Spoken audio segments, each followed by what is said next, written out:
අද කයිව එක තමයි විශ්වවිද්‍යාලයක සිසුන් දෙදෙනෙක් පළමුවරට හමු වුණාම එතනදි සිදුවන කතා බහ ගැන. මෙතන ඉන්නවා අන්නා සහ සකුරා. අන්නා, හජිමේ මස්තේ වතශිවා අන්නා දේස්.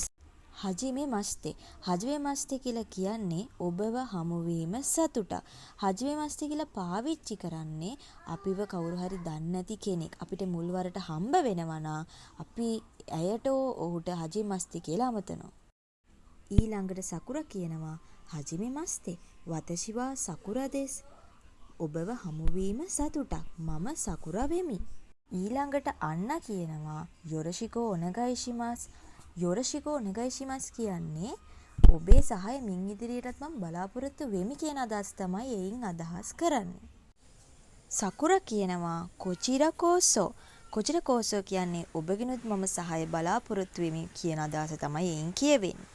මෙහිදී වානිපාතය මේ වාක්‍යවල කොහෙද දක්වලා තියෙන්නේ කියලා ඔයාලට දකින්නට පුළුවන්.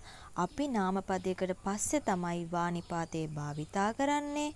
මෙහි මම කියන නාමපදය කියන්නේ වතෂි. වතෂි කියන නාමපදයෙන් පස්සේ වානිපාතය යෙදිලා තියෙනවා. අද කයිව එක මෙතනින් අවසන්.